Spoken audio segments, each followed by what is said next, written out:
Author says that America would not be recognizable if Elizabeth Warren was elected president. One America's Caitlin Sinclair explains. How did you come up with such a title there? She's very proud of the fact that she's going to hurt successful and affluent business people. I want to make the point that the real damage that a Warren-Sanders agenda represents is to the middle class. So if we look at the ideologies and the principles of the Democratic Party of the past, the party of John F. Kennedy, and we juxtapose some of Warren's most passionate policies, where do we land? The biggest differential is not just that they want even higher taxes or higher government spending. The Democrats have always been further to the left, obviously, than conservative Republicans. The issue is their belief and acceptance of the idea that, that Americans cannot get ahead. You cannot be successful anymore because you are oppressed and there's some other oppressor holding you down. And in the Warren-Sanders world, that oppressor, they're successful people, hardworking people, accomplished people, millionaires, business owners.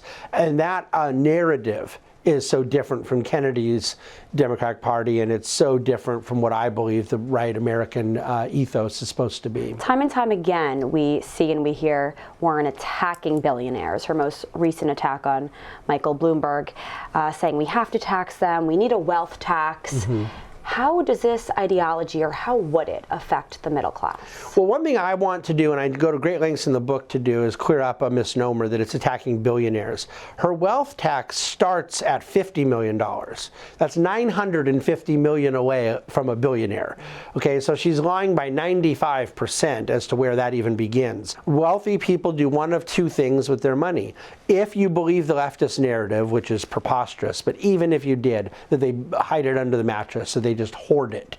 Even then, that money serves as the capital formation in our society for ongoing business building activities. That is the money that sits in the banking system that gets lent out, that provides for home loans, student loans, car loans, business loans. That's the thing that serves as the economic kind of kindling in our society. So about 2 months ago, Warren stood up and said that if she were to get elected, she would wait about 3 years in office before she pushed the fight for a full transition to Medicare for all.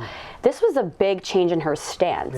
She was actually, for the first time, acknowledging the fact that taking away all private health care coverage does not actually have the majority support.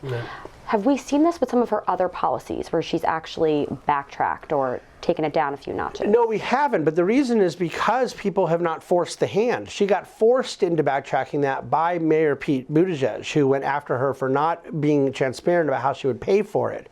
She had to kind of come out and explain how she wasn't going to admit to a middle-class tax increase the way Bernie Sanders very honestly and transparently did. Well, David, Americans deserve to know the facts, and this book, it's all about the detail, and you got the details right in this book. So thank you. Thank you so much. Appreciate it. Want to see more videos like this?